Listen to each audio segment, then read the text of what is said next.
Oke, di sini aku mau bercerita sedikit ya. Kemarin ada klien aku yang konsultasi ya. Jadi di sini aku nggak bisa nyebutin namanya karena itu privasi. Namun yang pastinya kisahnya di sini mereka sudah bertunangan, tapi tiba-tiba diblokir dan orang ini, pasangannya dia ini tiba-tiba menghilang begitu saja. Dan di sini dia bertanya, bagaimana hubungan ke depannya? Apakah masih bisa bersama-sama lagi atau dia akan membuka blokirannya? Seperti itu. Dan apa yang harus dia lakukan? Di sini mungkin dia lagi gimana ya, patah hati dan kelihatan banget dia masih mengharapkan seseorang ini. Dan di sini mungkin beberapa dari kalian ada yang mengalami kisah yang sama, atau di sini mungkin hubungan kalian udah serius atau kamu lagi sayang-sayangnya, tapi tiba-tiba aja dia memblokir kamu atau dia tiba-tiba menghilang begitu saja. Di sini apa yang harus kamu lakukan? Menurut aku pribadi, kamu tidak perlu melakukan apapun jika seseorang ini sudah menghilang dan tiba-tiba memblokir kamu. Itu artinya perasaan dia sudah berubah sama kamu. Kamu bukan prioritasnya dia lagi.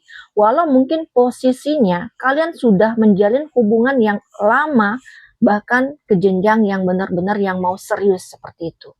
Jadi di saat dia mengabaikan kamu, cuekin kamu, atau dia sudah blokir kamu, itu artinya dia sudah nggak serius lagi. Energi dia udah berubah. Yang mungkin awalnya dia serius, tapi saat ini dia sudah nggak serius lagi sama kamu. Dan di sini orang yang seperti itu nggak bisa diharapkan lagi. Jadi kalau kamu masih mengharapkan dia, menunggu dia, yang terjadi di sini banyak kekecewaan, luka batin yang pada akhirnya yang kamu rasakan. Pada akhirnya waktu kamu terbuang dengan hal-hal yang bisa dikatakan tidak akan ada hasilnya seperti itu. Jadi baiknya diamkan saja. Berusaha untuk menenangkan diri, berusaha untuk fokus untuk diri kamu sendiri dan belajar untuk menerima segala keadaan. Terima keadaan yang terjadi saat ini. Kalau dia udah blokir kamu, kalau dia udah menghilang, kalau dia udah nggak mau kamu lagi, ya sudah. Belajar untuk terima gitu loh. Jangan memaksakan keadaan menjadi seperti yang kamu mau. Dalam artian kamu gimana sih caranya biar dia hubungi saya? Saya harus menghubungi dia, saya harus mencari dia. Nah, hal-hal seperti itu akan membuat energi kamu terkuras. Kamu akan capek sendiri gitu. Karena di saat kamu sudah berusaha, misalnya kamu udah menghubungi dia, yang ada dia tetap aja mungkin gak akan serius karena posisinya dia sudah benar-benar mengabaikan, apalagi sudah diblokir. Itu sesuatu hal yang fatal ya dalam sebuah hubungan sebenarnya. Artinya dia udah kayak gimana ya, gak mau serius sama kamu.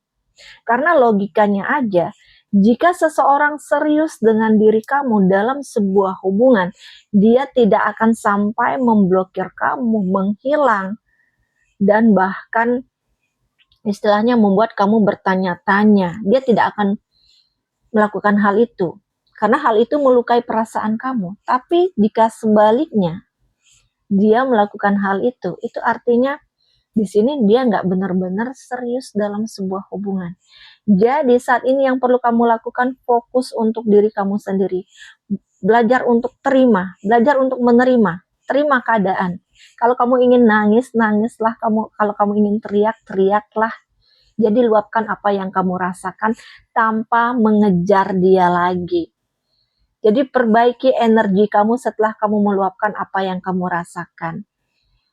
Berusaha untuk lebih berpikir positif, berusaha untuk belajar untuk lebih mencintai diri kamu sendiri, dan luangkan waktu untuk diri kamu, untuk merefresh otak kamu. Dan di sisi lain, ingatlah kamu itu berharga. Mungkin beberapa dari kalian ada yang terlalu bucin ya, terlalu mencintai seseorang dengan tulus, tapi apa yang terjadi? Kamu disakiti, kamu dikecewakan. Karena kenapa? Karena sesuatu hal yang berlebihan itu nggak bagus ya untuk diri kamu. Gitu. Jadi semakin kita memberikan sesuatu hal yang lebih, orang itu kadang-kadang seenaknya. Jadi jika kamu mencintai seseorang, berikan sesuai takarannya. Ingat, Mungkin kamu bisa memberikan cinta 40% dan 60%-nya untuk diri kamu sendiri. Ingat, mental sehat kamu itu penting, diri kamu itu penting, diri kamu itu berharga. Gitu. Jadi, jika ada yang mengalami peristiwa seperti klien aku itu, ada baiknya belajar untuk terima dan berusaha untuk fokus untuk diri kamu sendiri.